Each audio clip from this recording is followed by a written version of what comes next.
Sunugin mo ang iyong sarili sa kubong ito, kasama ang lahat ng iyong aral.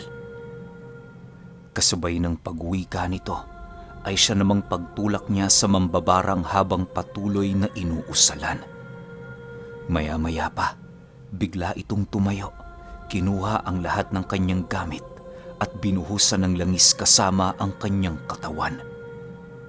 Nang masipat naman ito ni Omar, agad naman niyang nilisan ang bahay ng mambabarang upang hindi siya madamay sa nalalapit nitong pagpapakamatay. Sa paglabas niya sa tahanan ng nilalang, narinig niyang tinawag pa nito ang alaga niyang Sigbin bago silaban ng tuluyan ang kanyang sarili.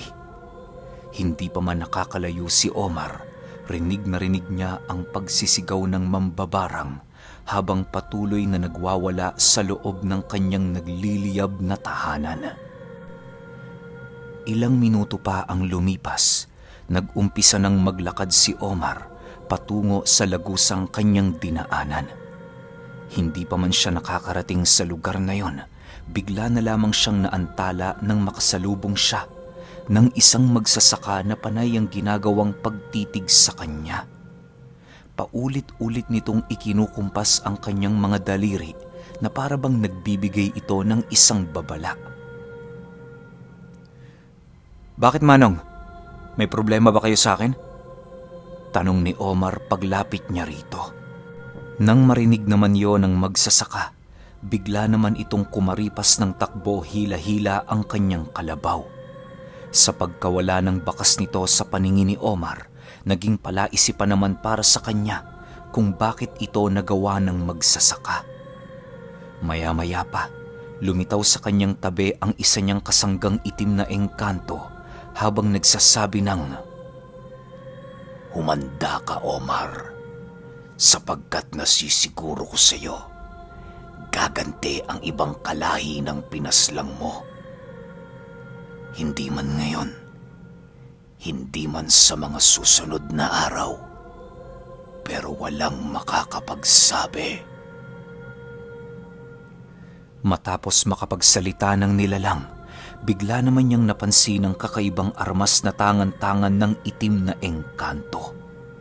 Kumakarit ang armas nito sa lupa na siyang ikinatutuyo ng iilang mga damo na nalalapatan ng talim nito. Maya-maya pa, nag-umpisa nang magtanong si Omar sa kanyang mga kasangga kung bakit nag-iba ang sandata nitong mga tangan. Nang marinig naman siya ng 5 hari ng kadiliman, tumitig naman sa kanya ang binatang hari na namumuno sa mga ito habang sumasagot ng, "Nakadepende ang aming kakayahan sa pakikidigma sa mga taong aming kasangga. Ang aming mga tangang armas ngayon, ang simbolo ng iyong kalungkutan at pangungulila." Kasabay ng pag-uwi nito, ay siya namang pagpakita ng 5 haring engkanto ng kanilang mga sandata. Ayon kay Omar, ang iilan sa kanyang mga sandatang nakita noon, binubuo ng mga armas na paborito niyang gamitin. Animoy nagkasundo noon ang mga engkantong itim na gumamit ng sandatang madaling mahawakan ni Omar sa oras ng digmaan.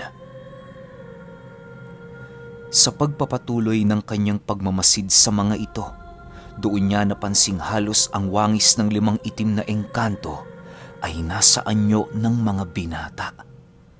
Para bang binasi din ng mga ito ang kanilang etsura sa edad ni Omar na siya namang labis niyang ikinagulat. Paglalarawan ni Omar sa 5 niyang kasangga, hindi gaanong kalakihan ang mga katawan nito, subalit meron itong napakagandang pagkahubog. Lahat sila ay merong mahahabang mga buhok na tinali ng baging na hindi niya gaanong masipat kung anong uri. Mahahaba din ang braso ng mga nilalang, subalit hindi ito nakakapangilabot tingnan. Nakasuot din sila ng sayang hindi gaanong kahabaan na merong mga nakatusok na bakal sa dulong bahagi nito. Mabalahibo din ang kanilang mga paa na halos hindi mo magawang masipat tuwing tumatalikod ang araw sa kalupaan. Dagdag pa ni Omar, na sa bawat paglakad ng mga hari, sumusunod sa kanila ang napakasamang simoy ng hangin. Yun ang nagbibigay kilabot sa sinumang madadapuan ito. Matapos ang kanilang pag-uusap, narating na nga nila ang lagusang kanyang dinaanan. Pagpasok niya rito, nagpaiwan doon ng isang itim na engkanto na namamahala sa pagsarado ng lagusang yun. Ilang segundo lang ang lumipas, narating na nga ni Omar ang kanyang pinanggalingan na kung saan mabilisan din naman niyang binagtas ang daan patungo sa tahanan ng kanyang dating amo. Pagdating niya doon, napansin niyang tulog pa ang mga ito, kung kaya't ninais na lamang niyang ipagpatuloy ang kanyang pamamahinga sa gilid ng dingding kung saan merong isang puno ang nagbibigay lilim sa kanya laban sa hamog ng gabi. Kinaumagahan, maaga pang lumabas ng bahay ang kanilang amo na siya namang unang nakakita sa kanya sa bakuran. Omar! Gising! Bakit ka natutulog dyan? Hindi ka ba komportable sa iyong higaan? Tanong ng kanyang amo habang patuloy siya nitong tinatapik. Dahil sa ginawa nito, agad namang nagising si Omar na papungas-pungas pa ng kanyang mga mata. Pasensya na ho kayo, Manong. Lumabas ho kasi ako kagabi para magpahangin. Ang siste, nakalimutan ko ang pagbukas ng pinto. Palusot naman dito ni Omar. Nang marinig siya ng kanyang dating amo, tumawa lang naman ito habang niyayaya siyang magkape. Pagkabalik nila noon sa loob ng bahay, ipinagtapat na ni Omar ang mabuting balita para sa kanyang pasyente. Manong, ngayong araw ho, panghuling gamutan na natin ito. Kitang-kita ko sa iyong masigla ka na at masasabi kong tuluyang ka nang nakalaya sa kapangyarihan ng pambabarang. Wika ni Omar. Matapos nitong makapagsalita, nangako itong kapag natapos na ang kanilang gamutan, hindi na siya babalikan ng kahit na ano pang uri ng pambabarang. Nang marinig naman ito ng lalaki, labis-labis naman ang tuwa nitong naramdaman. Ilang minuto pa ang lumipas, kumain na silang lahat ng sabay-sabay at masigla. Matapos ang kanilang almusal, dumiretso na sila sa isang silid upang ipagpatuloy ang gamutan. Bale, ang gagawin noon ni Omar ay marahang paghilot at pag-iinom ng iilang mga halamang gamot. Binigyan din niya ng isang talandro ang dati niyang amo nang sa gayoy hindi na ito basta-bastang malalapatan ng kahit na anong sakit kagaya ng barang at kulam. Kinahapunan, tuluyan na nga siyang nagpaalam sa mga ito na babalik na sa kanilang tirahan. Nagmamadali na dinoon kahit papaano si Omar dahil alam niya sa kanyang sariling iniwan niyang mag-isa ang kanyang ina. Bago siya tuluyang magpaalam sa dati niyang amo, binigyan siya nito ng salapi at mga pabaong pangako. Omar, kung sakali mang wala kang mahanap na trabaho, bukas ang bahay ko para sa inyo. May kubo pa naman kayo ditong pagtitirhan, kaya pwede ka ditong magtrabaho kasama ang nanay mo. Ito lamang ang naiisip kong paraan para maibalik ang kabutihang ipinakita mo sa akin. Alam mo, sa totoo lang, hindi ko alam ang mangyayari kung nagkataong hindi ka nagpresenta na tumulong. At siya nga pala, Lito na lang ang itawag mo sa akin. Huwag nang Manong. Pakiramdam ko kasi, mas tumatanda ako lalo kapag tinatawag mo ako niyan eh. Wika ni Manong Lito. Nang marinig ito ni Omar, ngumisi lang naman ito habang patuloy na nagpapasalamat sa dati niyang amo. Salamat ho, Ginoong Lito, sa alok ninyo. Hayaan nyo, kakausapin ko ang aking ina ukol dito. Sige ho, mauna na ako. Sagot naman dito ni Omar. Matapos nilang mag-usap, agad din naman siyang umalis ng masaya. Pagdating niya sa kanilang bahay, agad naman niyang iniabot sa kanyang ina ang nakuha niyang donasyon at kasabay nito ang paglahad niya dito ukol sa alok ni Manong Lito. Ikaw ang bahala, anak. Kung anong sa tingin mong makakabuti sa atin, doon tayo. Hindi din naman ako dapat magreklamo dahil unang-una ikaw ang nagtatrabaho. Wika ng kanyang ina nang marinig nito ang kanyang istorya. Talaga ho, Nay. Maraming salamat ho kung ganon. Pangako, Nay, kapag muling nakapagtrabaho na ako kay Ginoong Lito, hindi na tayo maghihirap. Nararamdaman kong ito na ang ating tadhana para tayo'y umangat. Sagot naman dito ni Omar. Matapos nilang mag-usap, agad naman niyang inumpisahan ang kanyang mga gawaing bahay na iniwan niya noong nagdaang gabi. Ilang oras pa ang lumipas, tuluyan na nga niyang natapos ang kanyang mga gawain. Dali-dali naman siya noong naligo at naghanda upang bumalik sa tahanan ni Ginoong Lito. Kinakailangan niya kasing makausap yon ng maaga upang magawa na niyang malaman ang uri ng kanyang trabaho sa tahanan nito. Pagdating niya sa bahay ng kanyang dating amo, bumungad sa kanya ang ilang grupo ng magsasaka na naghihintay kay Ginoong Lito upang umpisahan ang paggapas ng palay. Sa paglapit niya sa tahanan nito, bigla namang lumabas ang kanyang dating amo at kasabay nito ang pagbigay nito ng hudyat sa mga magsasaka. Matapos yan, agad naman niya itong nilapitan at walang pagdadalawang isip na ito ay kinausap. Ginoong Lito, nakapagpasya na ho kami ng aking ina. Dito na ho kami titira, kung yun ang inyong kagustuhan. Naparito ako ngayon para sana magtanong sa aking mga trabahong gagawin at sa lugar na aming titirhan. Wika ni Omar. Nang marinig naman ito ni Ginoong Lito, dali-dali naman siya nitong inakbayan at pinapasok sa loob ng kanilang tahanan. Pag-upo nila sa sala, doon na inilahad sa kanya ang kanyang mga gagawin. Omar, simple lang ang trabaho mo dito sa tahanan ko. Kapag umaga, maglilibot ka sa palayan at kapag hapon naman, dalawin mo yung dati mong mga pinagtatrabahuhan. Siguraduhin mong wala doong palagusan ng mga taong magnanakaw. Sagot naman dito ni Ginoong Lito. Dagdag pa nito na kapag abala sila sa tahanan, kinakailangan niyang tumulong sa mga gawaing bahay, mabigat man ito o magaan. Matapos niyang marinig ang bagay na yon, labis naman ang tuwa ni Omar dahil sa magaan niyang trabaho. Kinabukasan, maaga pa silang lumipat doon ng kanyang ina. Bale, sinaraduhan lang nila noon pansamantala ang dati nilang bahay habang namamasukan siya kay Ginoong Lito. Sa ilang araw na pamamasukan niya sa tahanan ng kanyang dating amo, naging maayos naman ang lahat. Walang nasasabi sa kanya noon si Ginoong Lito, gawa ng hindi niya hinahayaang nababakante ang kanyang oras. Kahit anong pagkaabala noon ni Omar, nagagawa niya pa ring maibaling ang kanyang atensyon kapag dumaraan ang dalagang anak ng kanyang amo. Nagkakatitigan sila nito ng mabilisan na parabang nagkakahiyaan.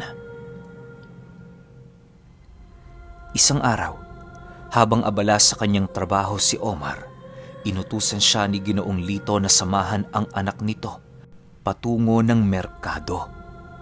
Pagkarinig niya ng utos na yon, agad naman niyang ipinasalo pansamantala sa kanyang ina ang kanyang ginagawa upang tugunin ang nais ng kanilang amo. Habang nasa kasagsagan sila noon ng paglalakad, panay naman ang ginagawang pagramdam ni Omar sa dalaga. Nang mapansin niyang malapit na sila sa merkado, naglakas loob siyang tanungin ito sa kanilang pakay doon.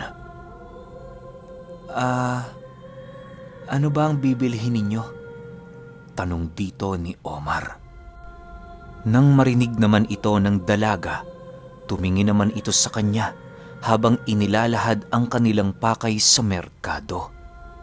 Matapos nilang mag-usap, Agad namang tumahimik si Omar at ninais na sumunod na lamang sa anak ni Ginoong Lito. Habang nasa kasagsagan sila ng paglalakad, doon nasipat ni Omar ang napakaraming mamimili sa loob ng merkado. Normal lang ang ganoong kaganapan dahil araw yon ng saudan. Ilang minuto pa ang lumipas, napatigil naman siya sa harap ng isang pwesto dahil sa pagramdam niya ng hindi kaaya-ayang presensya sa lugar na yon. Pagsilay niya sa tindero, laking gulat na lamang niya nang masipat niya ang pagmumuka ng magsasakang kanyang nakasalubong sa tahanan ng pinaslang niyang mambabarang. Bili na ho kayo, Ginoo. Sariwa pa ho itong mga tilapia ko. Wika ng lalaki habang patuloy na ipinapakita sa kanila ang napakatatabang tilapia. Nang marinig naman ito ng anak ni Ginoong Lito, dali-dali naman itong lumapit upang magtanong ng presyo. Ilang minuto pa ang lumipas, biglang iniabot ng babae ang isang bungkus ng tilapia na siya namang dali-dali niyang kinuha. Bago niya nilisan ang pwesto ng magsasakang yon, binilinan niya ito ng isang katakot-takot na babala.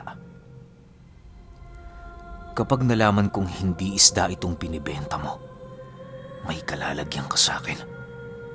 Huwag mo akong susubukan, Manong. Hindi mo magugustuhan kapag nagalit ako. Bulong dito ni Omar. Nang marinig naman ito ng lalaki, ngumisi lang naman ito habang sumasagot ng, Marami ng banta sa buhay ko. Hindi mo ko masisindak dyan. Matapos nitong makapagsalita, agad namang naantala ang kanilang pag-uusap nang biglang lumapit ang iilang mamimili sa pwesto nito. Dahil sa pangyayaring yon, wala nang nagawa si Omar kundi ang sundan ng anak ng kanyang amo. Pagdating nila sa dulong parte ng merkado, bumili pa sila doon ng ilang karne, tapos dumiretso na pauwi. Habang nasa kasagsagan sila ng paglalakad, sinigurado ni Omar na hindi didikit ang supot ng karne sa supot ng tilapia. Maaari kasing merong mga nakatanim doong insekto na may kakayahang gumapang patungo sa karneng kanilang kakainin. Pagdating nila sa bahay nito, agad naman niyang kinausap si Ginoong Lito ukol sa tilapiyang kanilang binili. Ibinili niya ditong huwag itong lutuin, gawa ng maaaring may tanim na barang ang isdang yon. Nang marinig naman ni Ginoong Lito ang kanyang sinabi, hindi na ito tumutol sa kadahilanang may tiwala siya sa bawat salitang binibitawan ni Omar. Bueno, Omar, anong gagawin mo sa isdang yan? Tanong nito sa kanya. Poobserbahan ko muna ang mga isdang ito. Kapag nabulok sila ng ilang oras, maaaring positibong may tanim ang kanilang mga katawan. Subalit kung hindi, isasalang ko sila sa susunod na hakbang na aking naiisip. Sagot naman dito ni Omar. Matapos nilang mag-usap, agad naman niyang dinala ang mga isda sa kanilang kubo. Doon ay inilagay niya ito sa isang balde kung saan merong tubig at may asing nakababad. Nang maisagawa na niya ang bagay na yon, dali-dali naman niya itong ibinilad sa ilalim ng araw. Ilang oras pa ang lumipas, laking gulat na lamang ni Omar nang masipat niya ang mga isdang biglang nalagas ang mga kaliskis. Nag-umpisa na ding mamula ang mga mata nito at madurog ang buong tiyan ng isda.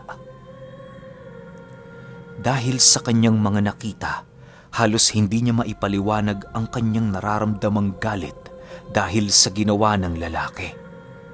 Maya-maya pa, ibinalik niya ang mga isdang yon sa tahanan ni Ginoong Lito upang ipakita ito. Pagsilay doon ng kanyang amo, maging ito man, hindi makapaniwala sa kanyang mga nakita. Ginoong Lito, mukhang nagpaparamdam ulit ang mga kadugo ng pinaslang kong mambabarang. Para sa inyong kaligtasan, iwasan ninyong makipag-usap sa mga taong hindi nyo kilala. Wika ni Omar. Ganon ba? Diyos ko, ano ang gagawin natin, Omar? Nag-aalalang sagot naman ito sa kanya. Huwag ho kayong mag-alala. Ako na ang bahala. Sa ngayon, mas ikabubuti ninyo kung iiwasan nyo na munang lumabas ng inyong tahanan. Kung meron man kayong ipabibili, mag-utos na lang ho kayo. Kinakailangan nating dagdagan ang ating mga pag-iingat dahil hindi ko pa natutukoy ang banta ng ating kaligtasan. Sagot naman ni Omar. Matapos nilang mag-usap, mabilisan din naman siyang bumalik sa kanilang pinagtitirhan. Kinuha niya doon ang isang kopya ng libreta ng kanyang ama nang sa gayoy magawa niyang masaulo ang iilang mga usal sa kanan na pangwasak sa karunungan at kaluluwa ng mga mambabarang. Dahil sa iyo ng una niyang pangingialam sa karunungang yon, kung kaya't masusing pag-iingat ang kanyang ginawa. Maaari kasing balikan siya ng mga buhay na salita kung nagkataong mali ang kanyang pagbigkas sa mga ito. Kinahapunan, habang nagkakabisa ng mga usal si Omar, bigla namang lumapit sa kanya si Ginoong Lito. Bakas sa mukha nito ang pagmamadali na parabang ilang kilometro itong nagtatatakbo. Omar! Omar, magmadali ka! Samahan mo ako sa aking bahay. Ang anak ko, Omar! Ang anak ko! Wika ni Ginoong Lito habang humahagulgol sa pag-iyak. Nang marinig ni Omar ang sinabi nito, agad naman niyang itiniklop ang libretang kanyang binabasa. Nakalimutan na din niyang isuot ang kanyang tsinelas dahil sa pagmamadali nila. Habang nasa kasagsagan sila noon ng pagbagtas ng daan, doon niya na lamang tumungo na pala sa palayan ang kanyang amo, kakahanap sa kinaroroonan niya.